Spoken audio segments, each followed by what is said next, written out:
Muy bien, bueno, lo que esperamos que vayan llegando los más chicos, bueno, vamos a ir viendo aquí porque el tiempo nos consume mucho. Bueno, entonces en las sesiones anteriores estábamos viendo la parte donde Europa se encuentra entre dos bloques, entre el bloque conservador y el bloque, en este caso, liberal. Y entonces la mayoría de las guerras tienen que ver con respecto a la imposición de cualquiera de esas dos ideologías, la ideología en este caso conservadora o liberal. Y entonces se va a suceder un movimiento, veíamos un movimiento muy interesante que es la revolución industrial, que es derivado de estas guerras que hay en el continente, pero que Inglaterra está prácticamente en paz, tranquila, y se vuelve la gran surtidora de materia prima y de materia prima, de alimentos o de armas, en fin, al continente. Entonces, obviamente, se tiene que revolucionar, ¿no? En este caso, la producción y se va, en este caso, a generar este movimiento de la revolución industrial ahí. Pues, ¿por qué? Pues porque obviamente tiene las condiciones de paz, de tranquilidad y se puede hacer la producción manufacturera de una mucho mejor manera, ¿no? Y aparte, pues tienen todas sus escuelas, por ejemplo, colegios de ciencias muy abocados a la parte también de la producción, es decir, inventan estas herramientas, estas máquinas para que se produzca mayor y más eficientemente.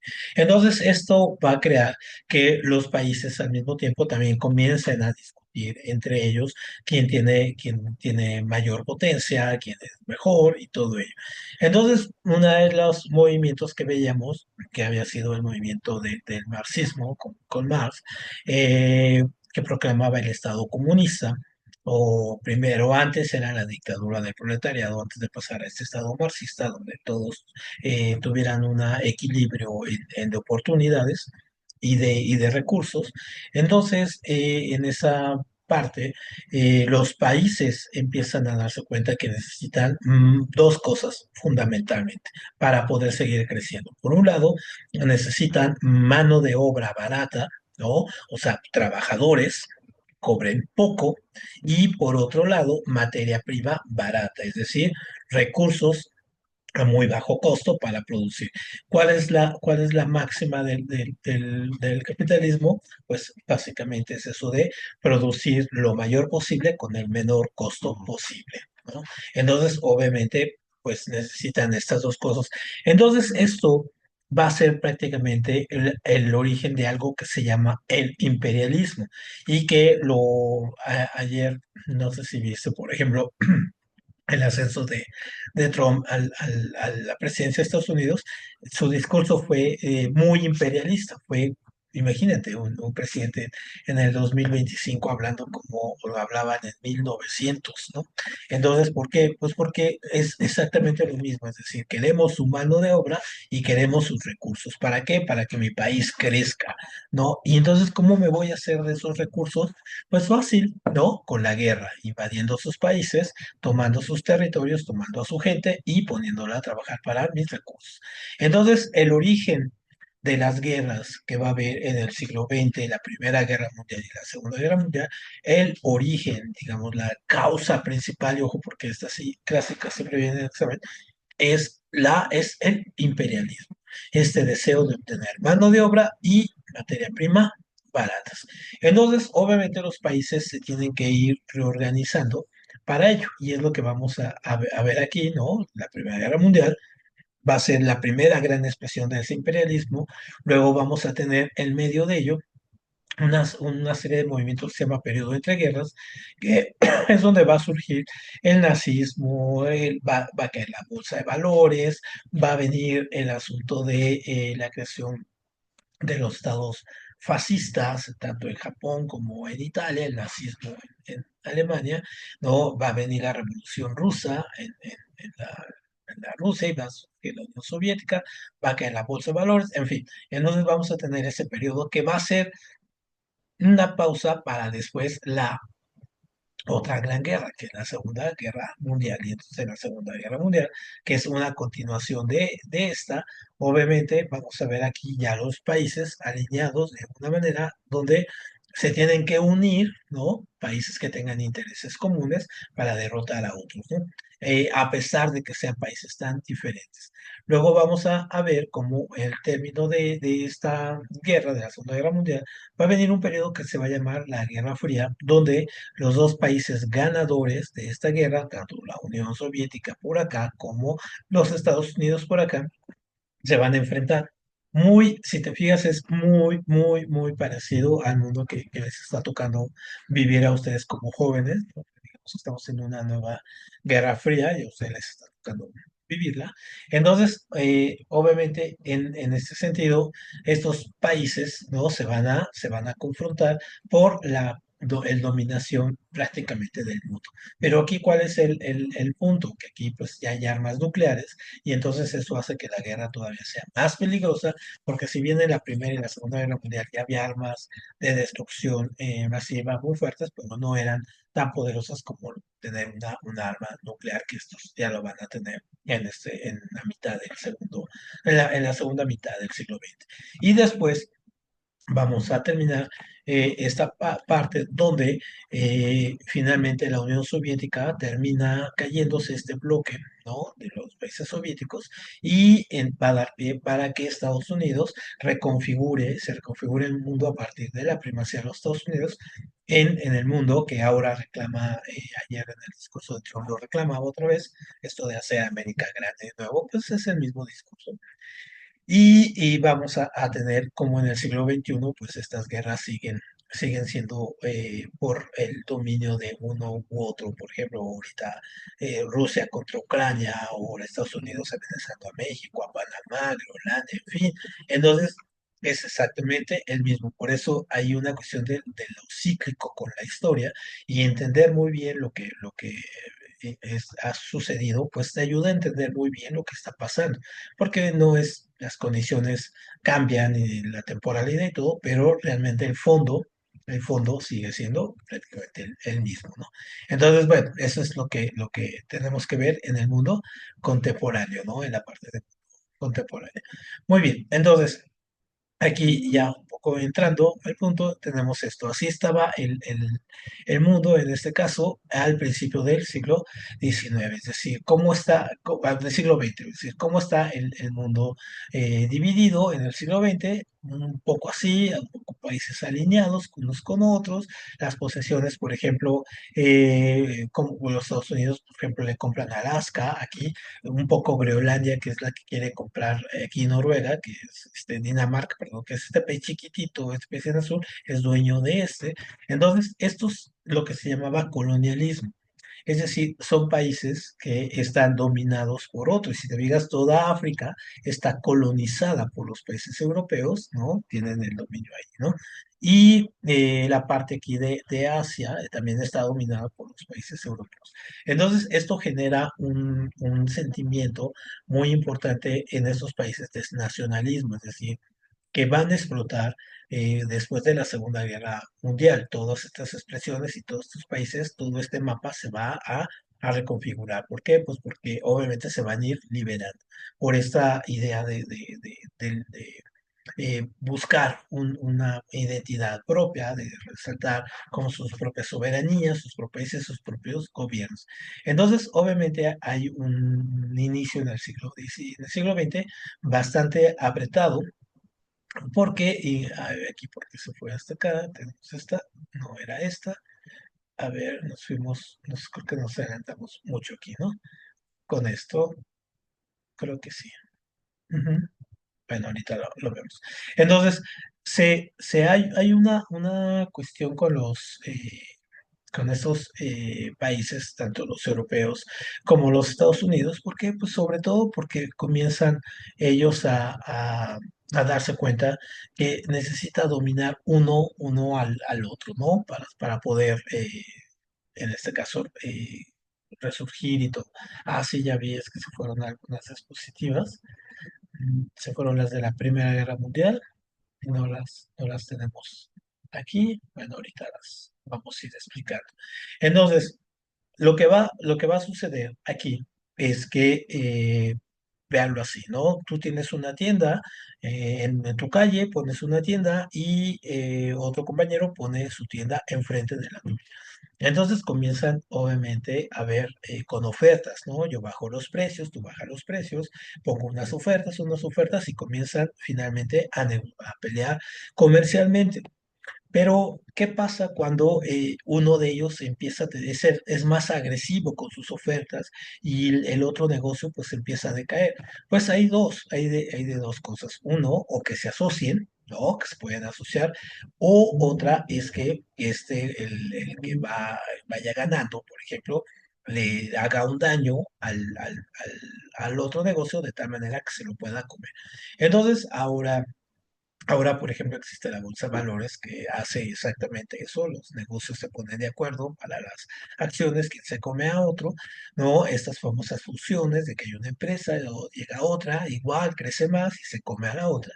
Entonces, antes los conflictos se resolvían más con guerras, ¿no? Entonces, si este país crecía y veía que este tenía los recursos que necesitaba, pues no iba y negociaba con ellos, simplemente iba y lo atrapaba, le hacía la guerra y lo conquistaba, lo dominaba, tomaba a su gente, tomaba sus fuerzas de trabajo y sus recursos, iba y lo usaba.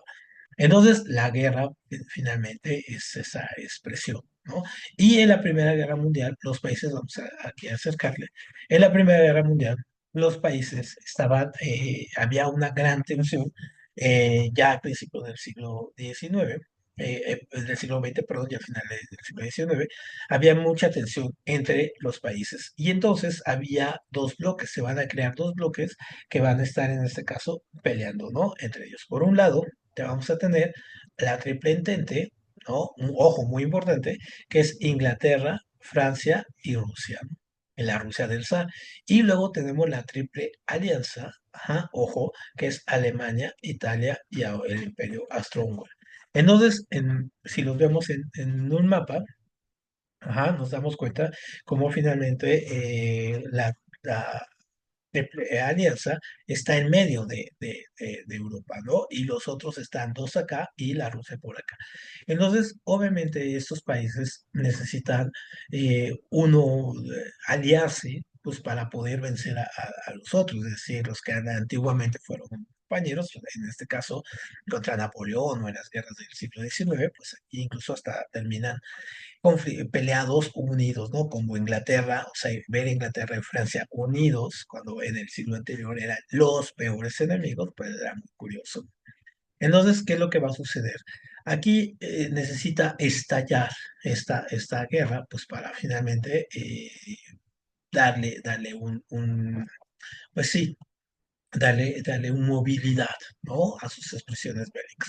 Entonces, ojo, porque esta es otra pregunta también de examen.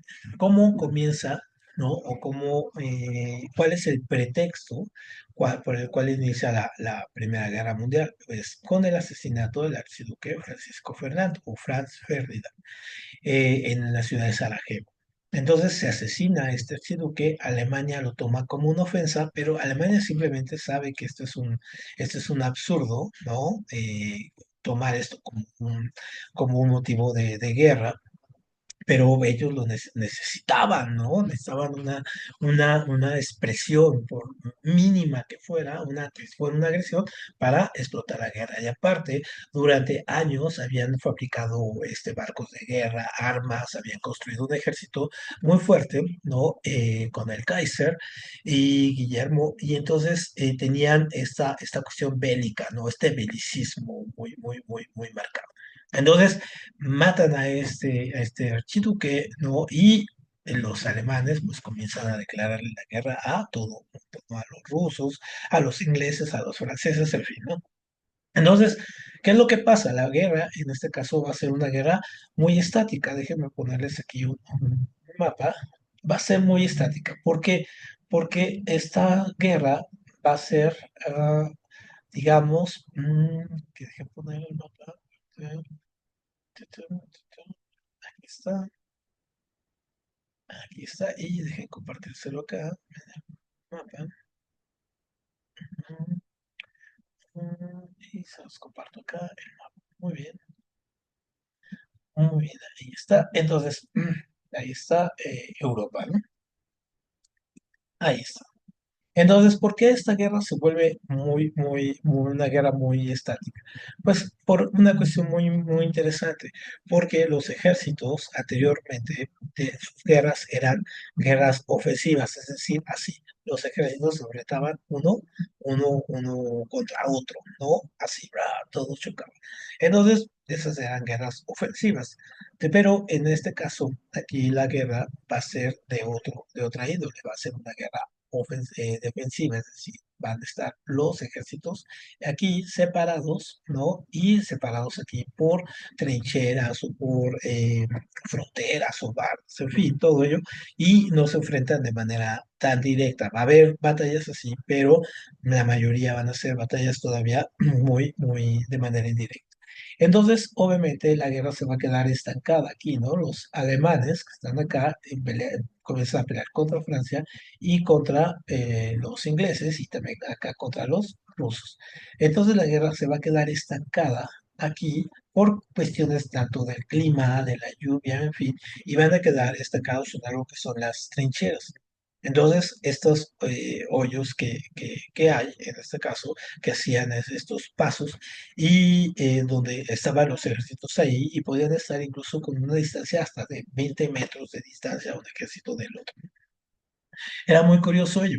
Entonces, obviamente, la guerra se estanca, es decir, se quedan los ejércitos ahí estancados, porque solamente tenían estos rifles y todo. Entonces, aquí la ciencia tiene un papel muy interesante, las matemáticas, la física, la química, la biología, todo ello, tiene un papel muy interesante porque se comienzan a construir, digamos, bombas o armamento biológico o armamento químico, donde se echaban, por ejemplo, bombas de gases al hoyo, ¿no? En este caso, a la trinchera y entonces la gente pues moría envenenada por los gases y con enfermedades, en fin, ¿no? Entonces se tienen que utilizar estas máscaras que son muy famosas, estas máscaras de antigases, ¿no? Que utilizaban los ejércitos en la Primera Guerra Mundial, que se utiliza mucho, por ejemplo, ahora en algunas expresiones artísticas, como es el cyberpunk o los retrofuturistas, que utilizan estas máscaras. Entonces, pues comienzan a salir. Pero ¿qué más se necesita? Pues se necesitan también tanques. Entonces, por ejemplo, se inventan tanques, se inventan submarinos, comienzan los aviones, por ejemplo, los aviones los empiezan a utilizar ya para la guerra, que todavía estaban en una cuestión muy primaria, en 1914, digamos, eran muy frágiles. No volaban tanto, tenían poca potencia, pero ya se empiezan a utilizar para la guerra. Entonces, obviamente, ¿qué es lo que contribuye ahí? La ciencia, las matemáticas, física contribuyen con sus conocimientos para que sacan estos cañones, por ejemplo, de precisión, de que tú estás acá, mandas un tiro parabólico, ¿no? Y hagas esto y caiga aquí la bomba exactamente y no desperdices. O esta cuestión de las bombas, o esta cuestión de los tanques, construir estos eh, digamos, vehículos que pueden entrar por la trinchera y sacar a los soldados. Entonces, la guerra se comienza a movilizar ya casi al final. ¿Por qué? Porque va a salir finalmente los rusos, van a tener su revolución, ¿no? La revolución rusa, van a salirse de la guerra por acá y entonces, vamos a ponerle aquí con otro color, ajá, y con azul, se salen de la guerra los rusos y se van para allá, ¿no? Se van para allá, ellos se replegan, entonces este frente queda totalmente libre y es cuando quien entra en este momento, pues entran los Estados Unidos, van a llegar tropas por acá y van a replegar finalmente a los alemanes, a los italianos también, los italianos aquí y al imperio, en este caso del Imperio Austrohúngaro. Entonces, esta guerra finalmente termina 4 años después, es una guerra de 4 años que dura. Hay una cantidad de muertos impresionante pues, por estas nuevas armas había, ¿no? Entonces, déjenme regresar aquí a la presentación anterior. Y acá, ujú, ahí está. Entonces, obviamente van a tener esta cuestión de que van a tener que firmar dos grandes tratados. Por un lado, el Tratado de Versalles, aquí, que lo firman pues, en el Palacio de Versalles, ahí en París, 15 minutos de París, ¿no? Donde vivía el rey Luis XIV. Y entonces ahí los alemanes son, ojo, esto es muy importante porque eso explica después cómo llega Hitler, son sometidos a una serie de condiciones como no tener ejército, que su moneda no valga absolutamente nada, y incluso hasta le cambian el nombre, ¿no? A su país y la forma de gobierno. Entonces, los alemanes se sienten completamente atropellados, completamente aplastados, y les queda este deseo como de venganza. Y obviamente también luego les ponen los 14 puntos Wilson del presidente de Estados Unidos de ese momento, que son 14 puntos a seguir, es decir, para controlar a los alemanes y deshacer el imperio austrohúngaro. Y ya va a quedar como Austria, ¿no? Y Hungría, ¿no? Dos países totalmente separados. Se acaba esa monarquía. Pero uno de los grandes puntos que tenía esto es que obligaba a Alemania a no tener armamento ni tener ejército, un ejército ofensivo, sino más bien como una pequeña estructura solamente para cuidar como fronteras y todo ello. Entonces, obviamente el espíritu alemán queda ahí un poco como resentido, ¿no?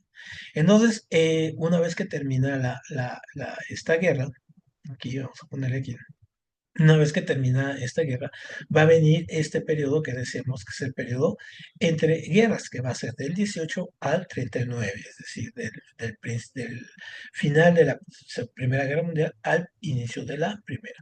Y entonces, por ejemplo, se dan todos estos movimientos. Por ejemplo, surge el nazismo, ¿no? Que ahorita, por ejemplo, lo hemos estado viendo, que está lo escuchamos mucho, por ejemplo, igual retomo lo que pasó ayer otra vez con la toma de posesión de Donald Trump y a este hombre, el dueño de Twitter, ahora X, Elon Musk, haciendo como un señalamiento nazi, por ejemplo. Inmediatamente todo el mundo recordó lo que hacía Hitler, este movimiento, este saludo eh, muy ofensivo. Entonces, estas ideas, a pesar de que vean en qué años son, ¿no? Si tienen 100 años, pues ahí siguen, ¿no? Ahí siguen muy presentes. Entonces, ¿qué pasa?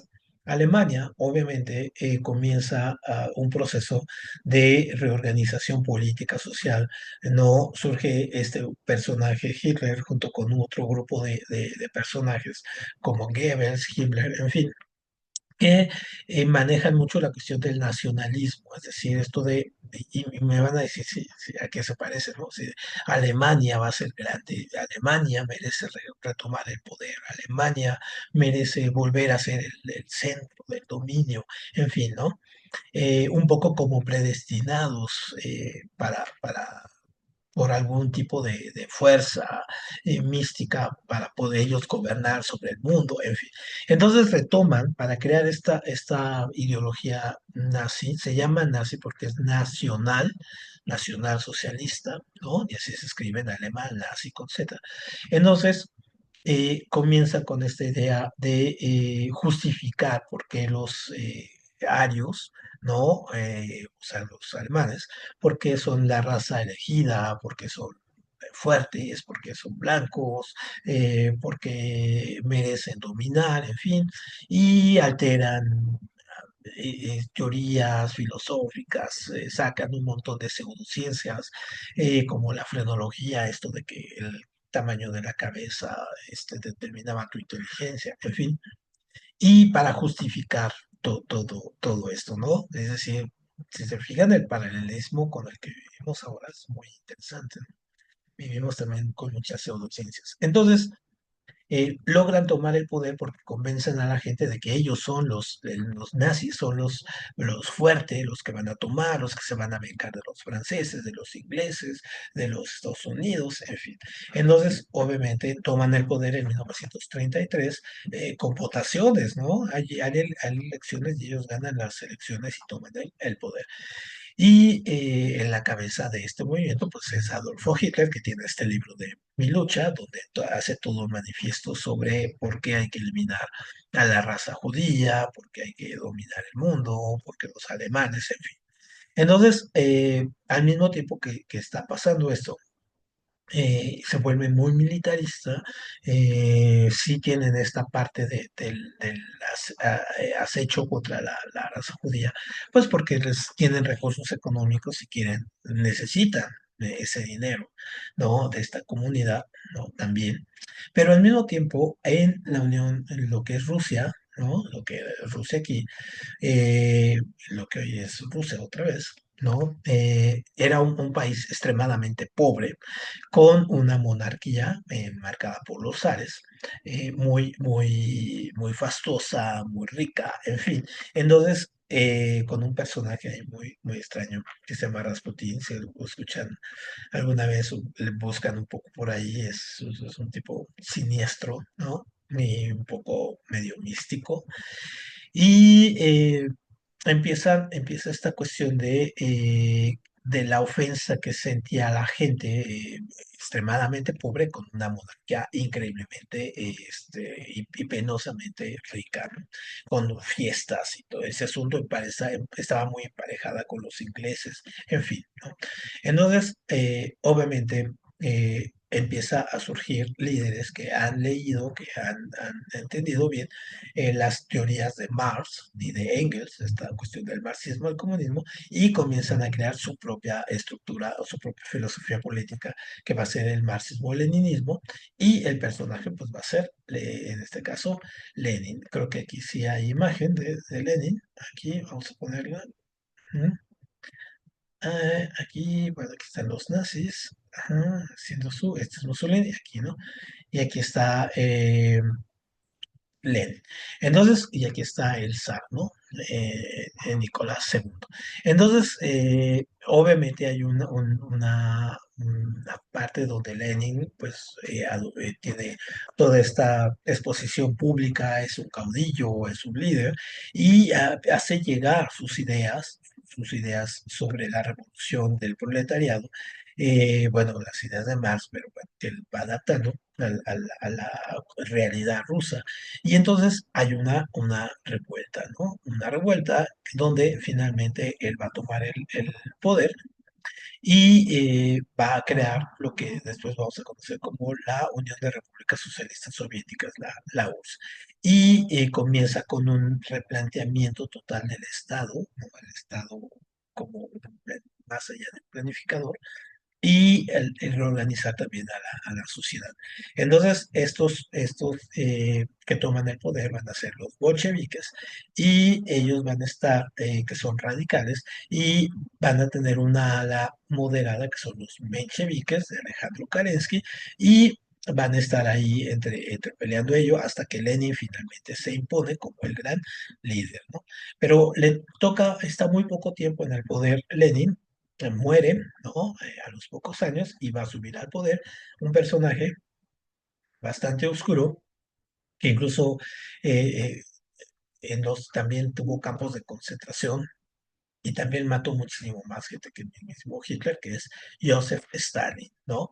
Y entonces, en este sentido, los alemanes que estaban acá, regresamos acá con los nazis, los alemanes que habían organizado este partido pues, muy fuerte, muy con unas imágenes. Todas estas imágenes que vemos por aquí, por ejemplo, se las roban de los romanos, ¿no? Esto de traer el águila ahí, las marchas, los símbolos y todo. Incluso el símbolo en diferentes eh, eh, culturas significa cosas totalmente diferentes. La suástica, ¿no?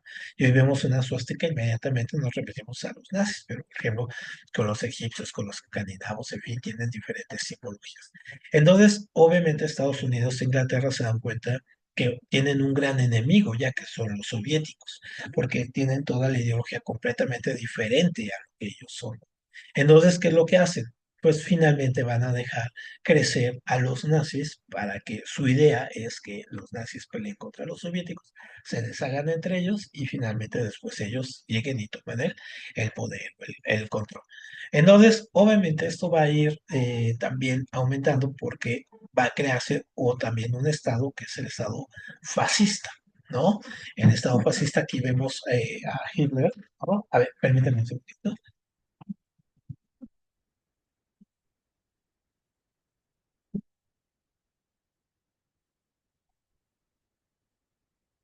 necesitan un Estado fascista, ¿no?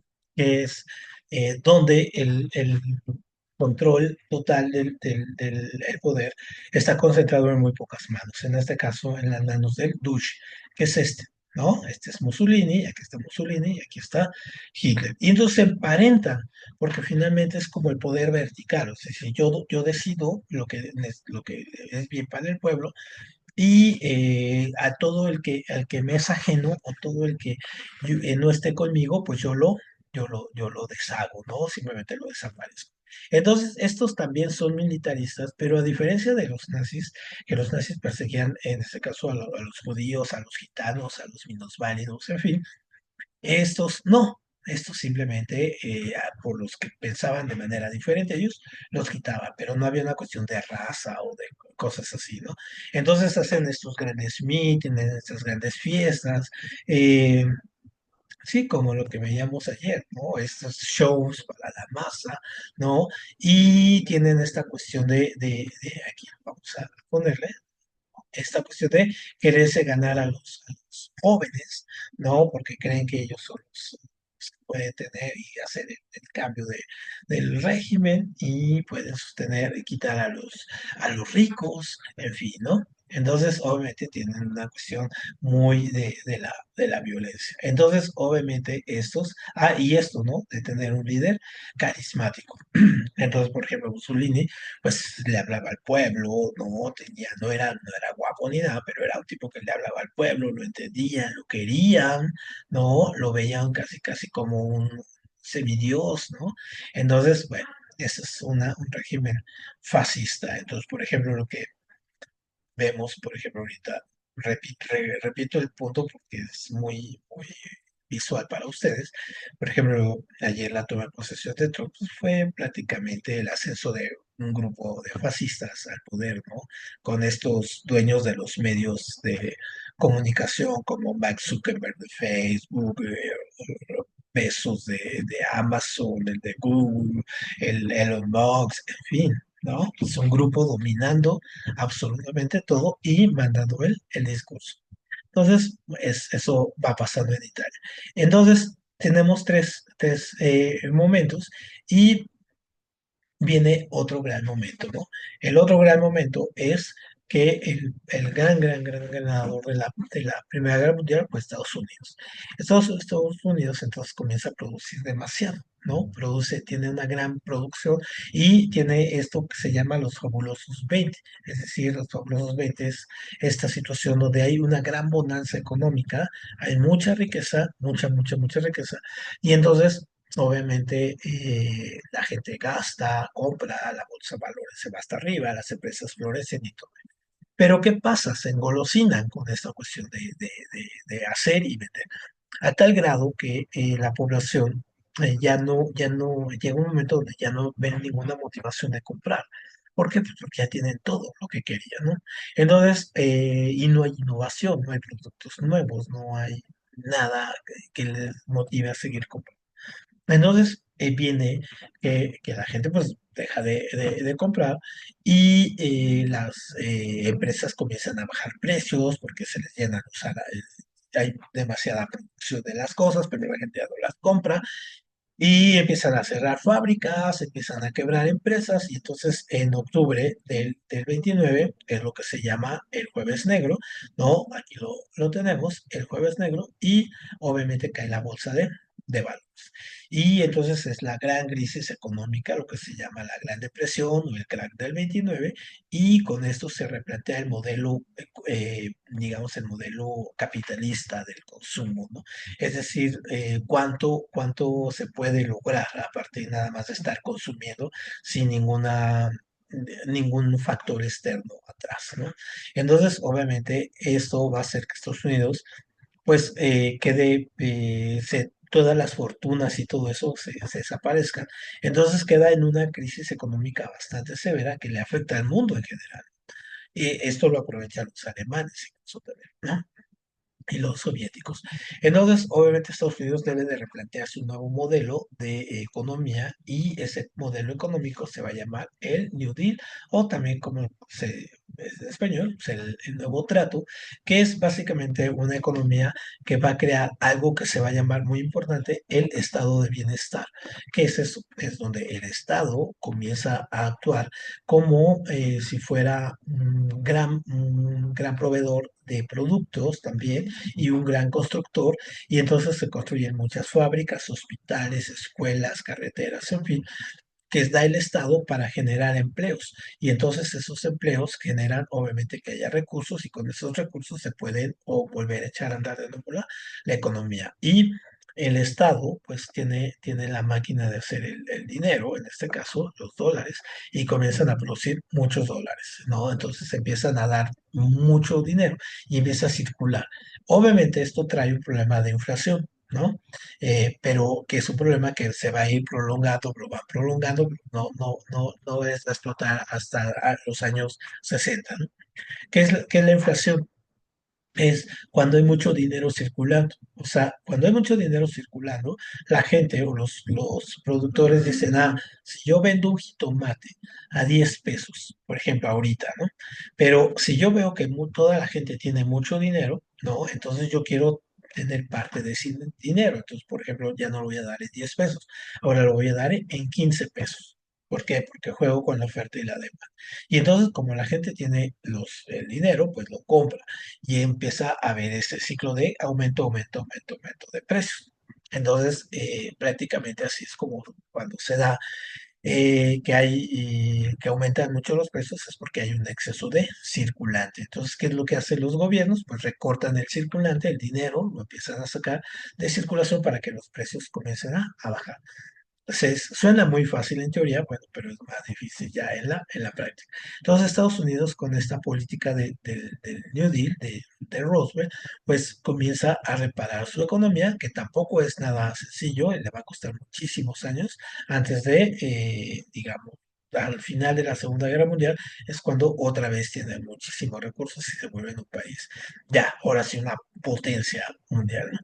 Entonces, bueno, tenemos aquí las cuestiones, aquí en esta gráfica, ¿no? De lo que va a ser la Segunda Guerra Mundial, ¿no? Vamos a tener la crisis económica y cómo se trató, que surgieron los nazis, ¿no? Y los fascistas, que hay una serie de enfrentamiento ideológico muy fuerte entre los gobiernos, por un lado fascistas y los comunistas en Europa, ¿no? En España comienza a haber una guerra civil entre la vieja monarquía, perdón, los viejos conservadores con los republicanos más de corte liberal, ¿no?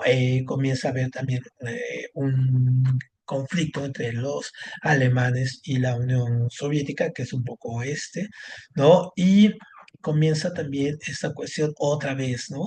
Esta cuestión que dijimos al principio, que el origen de estas guerras es finalmente el imperialismo, esta cuestión de tener mano de obra y materia prima barata. Entonces comienza a ver eso. Y este deseo de los alemanes o de venganza, ¿no? Que van a tener.